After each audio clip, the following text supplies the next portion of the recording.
A few weeks ago at a Blaine City Council meeting, we have awards and presentations tonight with recognizing incredible citizens that stand up and do things that a lot of people wouldn't do under pressure. A courageous group of residents were saluted for going above and beyond as they saved people in peril.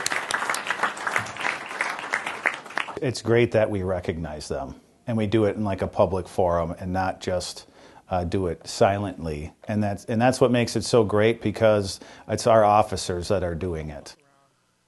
One of the heroes is Mason Nordman, who saw potential trouble at his neighborhood pond and reacted quickly. You had an individual that noticed a child kind of wandering around the neighborhood, and they just thought it was odd, and they kept tabs on him and called 911 and watched them walk into a nearby pond, and were able to go out and rescue them.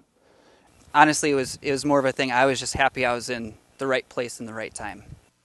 In April of 2024, Nordman was on the deck at his house in Blaine when he saw something odd by the pond.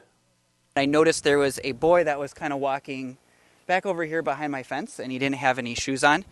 I tried to go up to him and talk to him, and he wasn't responding. And at first I didn't think anything of it.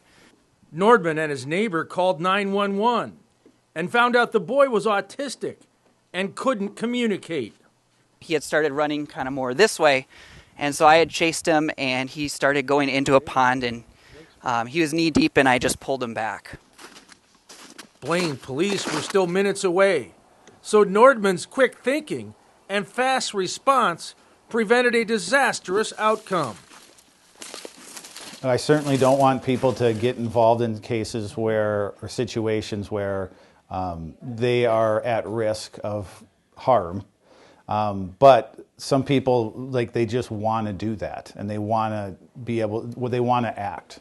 And sometimes it's not easy to stop yourself from doing that when sometimes it's a split-second decision that they make. Nordman is hoping people become more aware of kids who have autism and react accordingly if they see something that doesn't look right. The message here is if you can help out, that's important. Or even if you think that something might be normal, or you're like, maybe this isn't okay, it's better to call it in and make sure, because if that wasn't the case for me, it would have been a completely different ending for that family. It is something that happens. So I want to make sure that people know that. In Blaine, I'm Eric Nelson, North Metro TV News.